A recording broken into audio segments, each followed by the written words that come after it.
नमस्कार, तुम्ही पाहताय लोकाशा टीव्ही. मी आप्पासाहेब मोहोरकर. बीड तालुक्यातील लिंबागणेश गावामध्ये ग्रामपंचायतीमार्फत सुरू असलेल्या पाणीपुरवठा योजनेतील विहिरीच्या मोटारीचे विद्युत वायर गेल्या 1.5 महिन्यात तब्बल 2 वेळा चोरीला गेल्याने ग्रामस्थांमध्ये संताप व्यक्त केला जात आहे. गावच्या पिण्याच्या पाण्याचा मुख्य स्रोत असलेल्या या योजनेवर चोरीच्या घटनांमुळे परिणाम होत असून पाणी टंचाईचा प्रश्न आता ऐरणीवर आला आहे.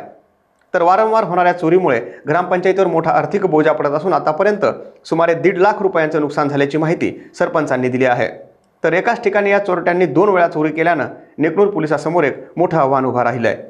तिथं 1.5 महिन्यापूर्वी 70,000 रुपयाचं वायर चोरी गेलं.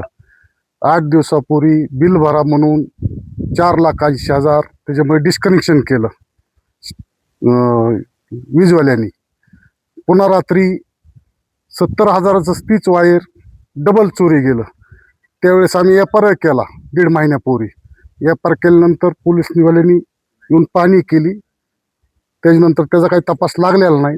डबल रात्री चोरी गेलं. आता डबल 70,000चं वायर घ्यायचं, बिल भरायचं. सगळ्या अडचणी वाढलेल्या आहेत आणि शासनाने पोलीस यंत्रणेने तपास करून कोण दोषित त्याच्यावर कारवाई करावं.